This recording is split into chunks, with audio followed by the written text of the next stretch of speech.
Good afternoon. My name is Donna Feazell, and I'm your host of Donna's Edge Talk Show. Thank you so much for watching every day, Monday through Friday, beginning at 1 p.m. Central Time. And we get to talk with each other. Truth really does matter. You can find us on television channel 182 on Charter Communications and Abundance Television, which is found on Roku, Apple TV, and Amazon Fire. Don't forget the podcast, thenewscasters.com, Newscasters Studio. And I'm really proud to be part of that team as well. So it's cold. I mean, it's cold. In Alabama, you get all 4 seasons, and sometimes all those 4 seasons happen in one day. So we had not really cold weather, but we've had some of that Arctic air coming in. And now we didn't get snow. We got ice. So, my friends up north laugh and make fun of us down here because, oh, they don't get out there and they don't drive. It's because y'all get that really pretty fluffy stuff. We get ice, so it's not fun to drive in. So I've got a real good article I found right here, and it's 13 tips on staying warm without turning up the heat. Because I'm just telling you, you have to conserve these days, the cost of everything going up. Not a good economy. And so anyway, we're going to talk about how to stay warm without having to pay so much money on electricity. Now, don't skimp, especially if you got kids, elderly, that kind of thing. You need to make sure that you keep your house warm.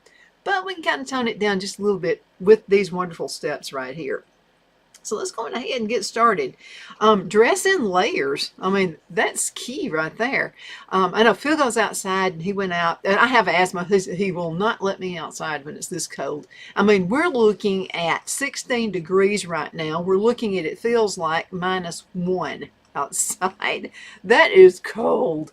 So when you go outside, if you must, you have some farm animals, you got to take care of them, and chickens and whatever. You don't let them in your house, they'll mess it up. So if you must go outside, dress up in layers. And this definitely works. So I'll tell you what a friend of mine did. Euclid Range used to be our state representative right here in Alabama. And so when we moved to Geraldine when I was a kid, lived in a community called Whiten. And Mr. Raines and his wife Nell lived just right down the road from us. And so we were friends with their kids, Tommy and Billy and Mary Ruth. And so Tommy and Billy used to wear, they would get like grocery bags, or they would get maybe loaf bread bags and put them on their feet. And this works. Now, you have smelly feet, but anyway, you'll have warm feet. So they'll put those plastic bags on, and then they'll put their socks and then their shoes on. And they said their feet stayed warm. So, and I used to do that too. So it's something you can do. You live out on a farm, or it doesn't matter if you go to work on a job somewhere and it's cold. Nobody's going to know you have them on, have the bags on your feet, unless you take them off. And I promise you'll clear the room. But anyway, dress in layers. So everyone knows you should add a sweater or a jacket. That's just a gimme right there. And other layers when you go outside in cold weather. Now, you can apply, again, the same principle inside too. So layers will insulate your body and make it easier to regulate your body temperature. Now, you can add or remove layers as needed just to stay comfortable. That's the thing about, the older I get, the more I think, I'm going to move to an island somewhere, because the older I get, the harder it is for me to stay warm. And I've always been a really cold-natured person anyway. So anyway, it just really doesn't help. Now, number 2, this is a good one right here. Okay, wear thick socks or slippers. Now, keeping your feet warm will make your whole body feel warmer. For the extra cozy feel, what you can do is slip on a pair of ultra warm wool socks, or keep a pair of slippers or shoes to wear around the house, especially if you tend to have cold floors. And we do. So we have a heating and cooling system. Had Phil and I been the one who designed it, we would have had the vents on the floor. The vents are up in the ceiling, which means all the hot air stays up. Whoever came up with that idea, I'd like to get them behind the woodshed, because I'm going to tell you what, it's harder to warm a house when the vents are up at the top. Now, in the summertime, it's okay, because you get that little cooling air going. But anyway, that was a bad idea. And again, now with these socks, we mentioned this right here, with the socks, extra pair of socks, if you want to do that, put your your bags, put the, trash bags or whatever, those little Walmart bags everybody gets and you save them. Put those on your feet, put your socks on, put your slippers on. That's going to keep your feet, because in the way it is for me, if my hands and my feet are warm, I'm warm everywhere else. Okay, now what's this number 3 right here? Use the oven or the stove for cooking. So the oven and the stove both generate heat in your kitchen. So this is why it's recommended to make no cook and no bake meals during the warmer months. But we eat a lot of salad in the summertime. But I like to cook in the colder months because the opposite advice applies. So if you use the stove and the oven often to add heat to your home, that's an awesome idea. Now, don't just turn the heat on and leave the door open, okay? That can cause some issues. And I promise you'll have a higher electricity bill if you do that than if you just turn the heat up. It does generate quite a bit. But anyway, do that. I bake biscuits, and actually I have one of those Emerald little oven kind of things, and that does leave enough heat on in the house. So even in the wintertime, Phil gets a biscuit for breakfast, and I just don't eat a whole lot of breakfast. But anyway, he gets a biscuit, and even after I bake that biscuit in the Emerald oven, I open the door, and there in the wintertime you're going to get more heat.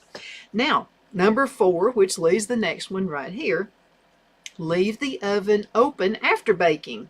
So every time you use your oven during the colder months, leave it open after you're done baking. This will allow the hot air to escape, and it's going to add a lot of heat to the room. You'd be amazed at how much more heat it adds. However, be cautious about doing this if you have children or if you have pets. Make sure they can't reach the hot oven door or inside the oven. And never use the oven, just like I said just a few minutes ago, never use the oven as a primary source of heat, especially if your appliance uses natural gas. Now, burning natural gas for long periods can increase the carbon monoxide levels in your home. So again, don't use it for a primary source of heating. Now, if something happens to the heating and air, I know that now if you are in the heating and air conditioning world, it's like we practically worship you when you come in the door. And I will promise you this, this is going to happen. This is like the Murphy Law. Okay, when it's extremely hot outside, that's when the air conditioner is going to quit. And when it's extremely cold, that's when the heating unit quits. So we have to look for ways, okay? So I'm giving you ways to stay warm if something like that happens. Okay, let's talk about this one, number 5. I like this one. Now, I love soup all through the year. But besides warming up your space, you can also warm yourself from the inside. So this is what you want to do in the winter time. You've been out, you've slopped the hogs or whatever you do. You fed the chickens. You've done all this kind of stuff. You come in and it's extremely, extremely cold. And it just takes forever to get warmed up. So what you can do is opt for hot meals, like a cup of soup on cold days, and consider making your own soup from scratch. That's even better. Soup generally takes a while to cook, and the simmering pot on the stove will generate heat in the kitchen. And it's always nice to make soup too in your crock pot, or if you have an Instant Pot, you can do it. But I'm just telling you, doing it on the stove is actually going to make the kitchen warmer, even more than using the crock pot or whatever that you use. And let me give you a good recipe. So what I like to do, I get my meats through Don and Judy Hunting. And so they kill their own cows. They have that slaughtered, and then I buy the meat from them. So this is what I like to do. I like to cook up some of the meats and keep them in the freezer. And then when it's like I've been busy, been taping all day long, or, we've been on a trip or whatever, and I come back in, been to church, whatever, I can get that cooked meat out of the freezer and I can make some soup. And soup, again, to me, is good all year long. So this is what I like to do. So you get your beef. You can even get chopped steak. You can do whatever. And cook it up and put it either in your crock pot or your Instant Pot, because this is going to be really fast cooking here.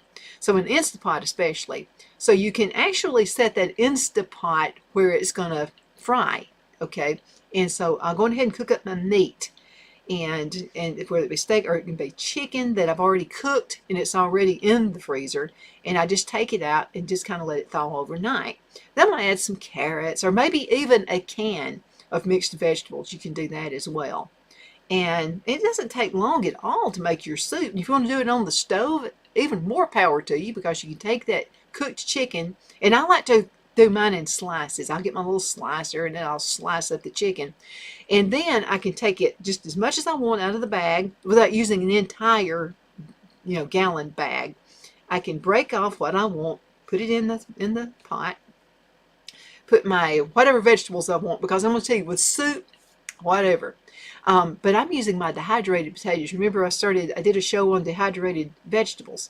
And so I get some of the dehydrated potatoes, and it kind of helps make the soup just a little thick too. And it's really, really good, especially with chicken soup.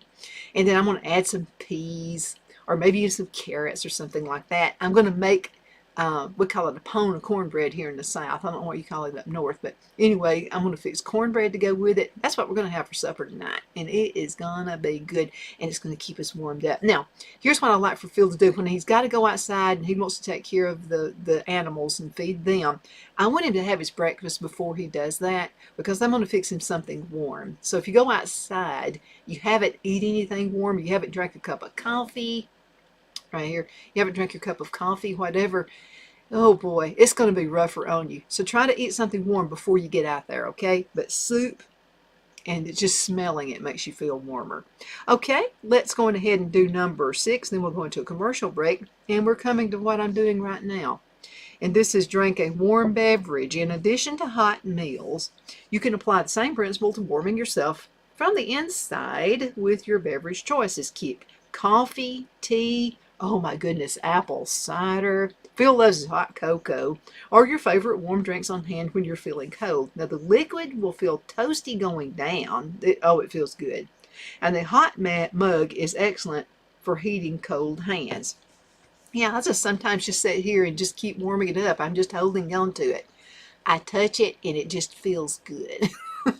So, and let me tell you something else I found. And my granddads used to just swear by this. They liked microwaves, and they bought my grandmother's microwaves. But in the wintertime, both my granddads would say, I want my hot chocolate warmed on the stove. I think it stays hot longer. And of course, we'd roll our eyes, or both my granddads go, yeah, right. Yeah, but it is correct. It really is true. So I've noticed if I heat the beverage, my hot chocolate or whatever, in the microwave, it does not stay warm as long as if I put the water or the milk or whatever on the stove and do it. So it's just another granddad tip. Let's go into a commercial break. We're going to be right back in just a few minutes. So y'all's hanging there with me, okay? I'll be right back. Twin City Used Car Sales has been serving drivers in the Northeast Alabama area for years with a quality selection of late model used cars, SUVs, and pickup trucks. On top of our extensive selection and competitive prices, we offer professional auto financing services for used car buyers of all credit levels. Whether you've just begun your search or you're ready to secure your next vehicle, at Twin City Used Car Sales, you will drive away with the vehicle of your dreams. The sales and finance staff at Twin City Used Car Sales looks forward to serving you, and you can apply for financing online before your visit to our used dealership in Gadsden, Alabama. Check us out on the web at twincityusedcars.com or go by our location at 901 First Avenue, Gadsden, Alabama. We sincerely look forward to serving you.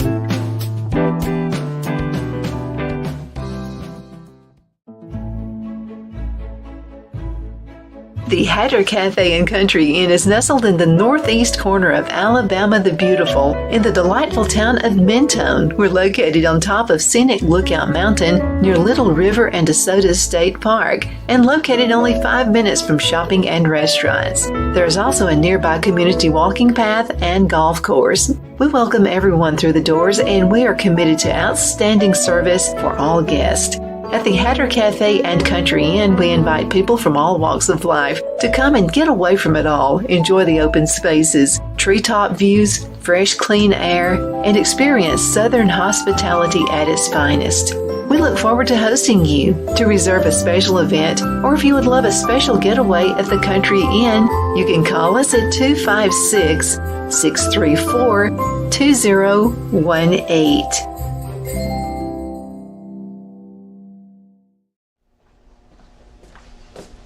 Are you ready? We all wonder what tomorrow will bring, but the future lays itself at the feet of the prepared and surrenders to the will of the persistent. It's not easy, but today shapes you so you can shape tomorrow. With Northeast Alabama Community College, when the future asks if you're ready, you can answer. Yes. Begin your future at Northeast Alabama Community College. The only place I buy my beef is Lone Tree Ranch in Collinsville, Alabama. Their cattle is born and raised on their ranch, grass and grain fed, and you can feel confident when you serve your family and friends because their beef is all natural and no antibiotics or hormones are added. You can buy whole beef or perhaps go in with family or friends and buy half. Their customer service is number one as they take care of the delivery to their local processor and can deliver to your home for a small added fee. They also offer herd replacement heifers. I always call Lone Tree Ranch in Collinsville, Alabama for my beef specialty recipes and cookouts, and you can too. Food shortages are increasing, so buy local by calling 256-523-6462. That's 256-523-6462.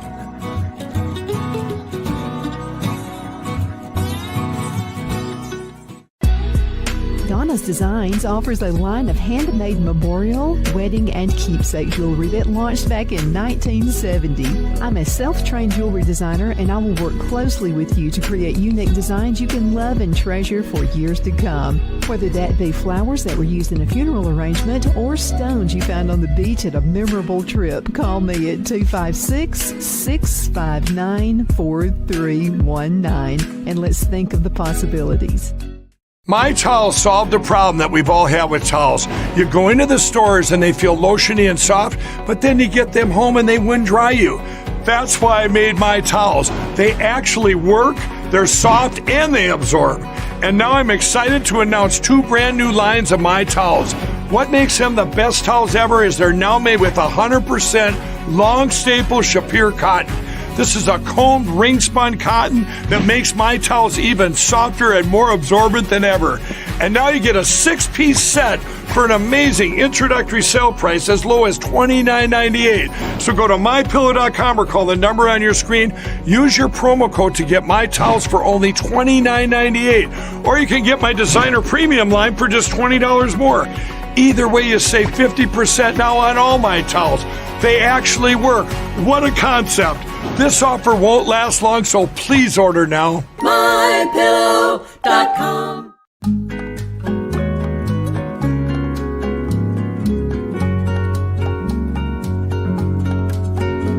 At Lamone's Mexican Restaurant, located in Henniger, Alabama, and voted Best Mexican Restaurant of DeKalb County, Alabama 2020, we're here to serve you with authentic Mexican cuisine. Order easily online by going to lamonsmex.com or call 256-657-3999 to place your order. We're open Sunday through Thursday 11 a.m. to 9 p.m. and Friday and Saturday 11 a.m. to 10 p.m. Whether you're celebrating a cozy date night for 2 or a celebration for a crowd, at Lamone's you'll love our atmosphere and friendly servers. Thank you for dining with Lamone's Mexican Restaurant.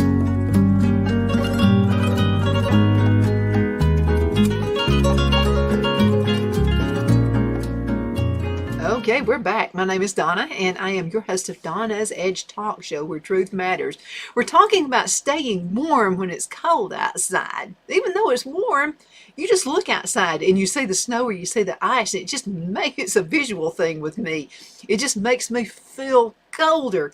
So we're looking for ways to stay warmer inside the house and maybe even save on some bills, and the heating bill, especially if it's electricity, even gas. I mean, you're looking at some bill's going to go up in the wintertime. And it's nothing new to see your bill go up to $400. I don't like that. So we just use these little tips and tricks to stay warm inside.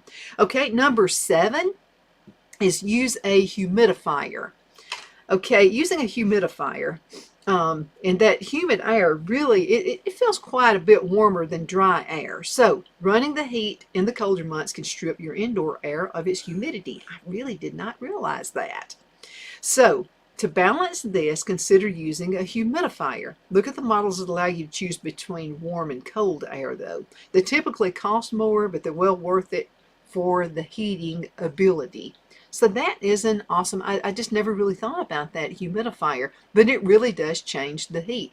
I guess why is it's a different cold in different parts of the United States. So my friends who live in Arizona tell me, you know, our heat and our cold is not like yours. If they come down here to visit, they'll go, in the wintertime, they go, it's cold there, but not this cold.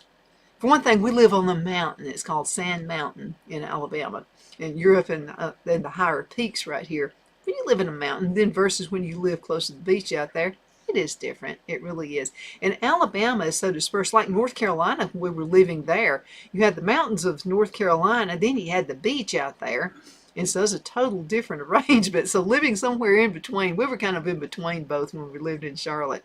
Same here. Got North Alabama, and then I have my friends down in South Alabama, and it's almost tropical. Gardening is so much different in South Alabama than it is in North Alabama. Okay, let's get back to talking about staying warm.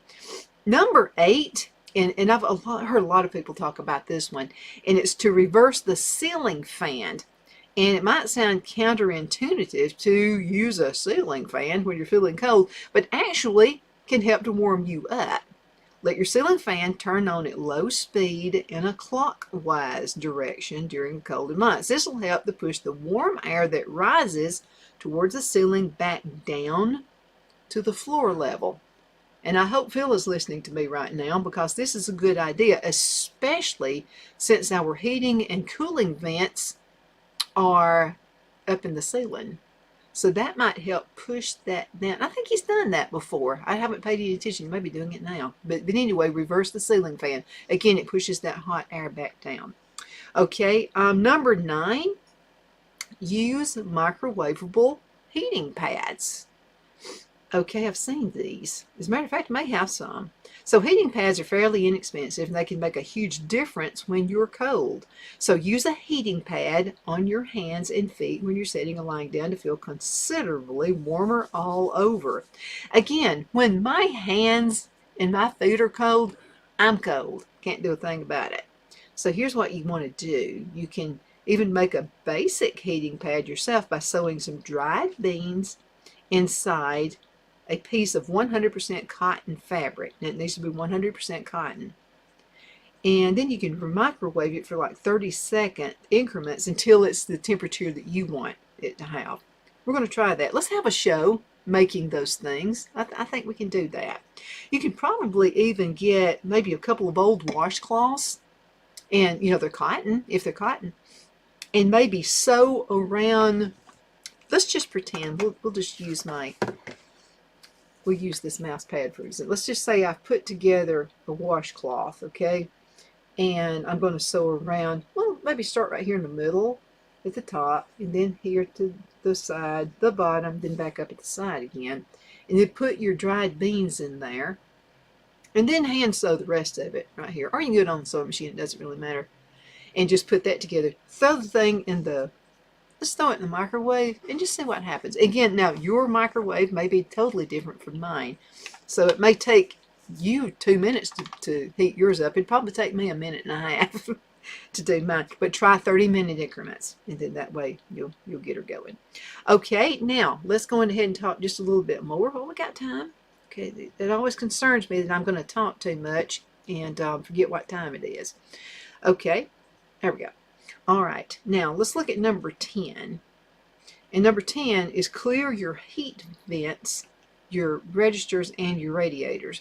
Now, it's recommended to have your heating system inspected annually. And great ideas before the cold weather arrives, and you must rely on it to heat your home. It's also important to make sure the heat can adequately warm your space. So what you want to do is pull furniture, curtains, and other items away from those heat vents, the registers and the radiators. Now, if they're blocked, the heat won't be able to circulate, which makes a whole lot of sense. It really does. See how they have everything away? And by the way, if you've got plants, get some plants, have some indoor plants. that is also going to help. And it also helps with the oxygen in your house. And goodness knows we need a lot of that. Okay, now this is number 11. Don't run the bathroom fan after showering. You know, it's just out of habit you do that because of humidity, but it says because humidity can make a space feel warmer, skip using the bathroom fan when you shower. Then leave the bathroom door open, wide open after your shower so the humidity can spread to other parts of your home. However, if mold has a tendency to grow in your bathroom due to high humidity, consider using the fan for at least a few minutes, you know. So, yeah, that makes sense. Okay, number 12, spend more time upstairs. That's true. Hot air rises. So if you have multiple levels in your home, aim to spend more time on the upper level to take advantage of the warmer air up there. You could even move your home office or TV from downstairs to upstairs over the colder months to have a cozier setting. Yeah, only thing is the kitchen's downstairs. I'm the one who's going to have to take it up and lug it up and down the stairs, right? I got a feeling I'd have some help there. So anyway, when we were living in Charlotte, we had a 2-story house. We lived in Oxford. We had a 2-story house. Here we've got this one level, which I'm liking because I'm older now. Now, the electricity, or not the electricity, but the heating and cooling unit stopped. I mean, it just stopped working in the summertime. And I'm telling you, it was the hottest day of the year in Charlotte, North Carolina. It was hot. So we could not sleep upstairs. And what happened is a lot of people were having issues because it was in the, I don't know, something happened in the summertime. And a lot of people had problems with their heating and cooling units. So it took a while to get the heating and cooling guy out there, you know, to fix it. So what we did, you just couldn't breathe. Even with the windows open and what have you, you could not stay upstairs in those hot summer months without having a cooling system. So we went downstairs, brought a mattress down there, which was, you should have seen us walking down the stairs. It probably looked like a Laurel and Hardy episode. But anyway, we brought the mattress down, especially with me doing it. So we brought the mattress downstairs and put it in the den. And stayed down there until we could get it fixed. Had fans running all over the place. I mean, it was a mess. One thing I did find, remember this in the summertime if this happens to you.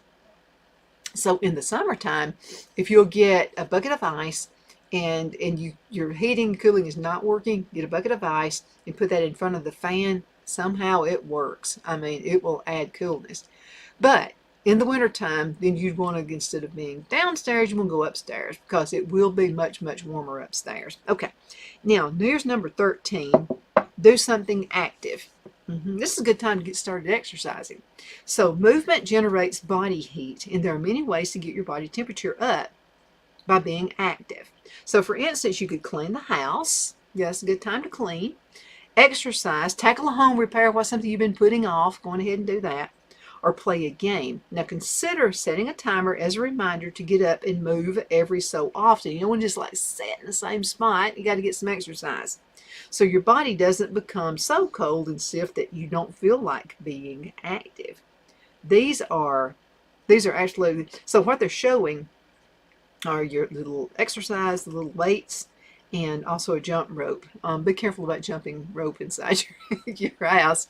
But really, this is a good time. Stay busy and stay active, and that's going to keep you warmer. And really easy exercises, like, you know, we talked about this one before, where you use instead of doing setups, you use the wall. So you'll put your hands on the wall and just exercise, and you're doing push-ups. And it's not as strenuous. So if you have some kind of a back injury or something like that, that's going to be easier to do. You can even do this sitting down sitting down. I mean, it's really easy to do. Okay, we're going to have to go. I hope you can stay warm. It is cold, and yeah, we're in Alabama. But who knows? Tomorrow could be 80-degree weather. Who knows? That's why people stay sick. Stay warm and stay tuned for the next show. Thank you for watching.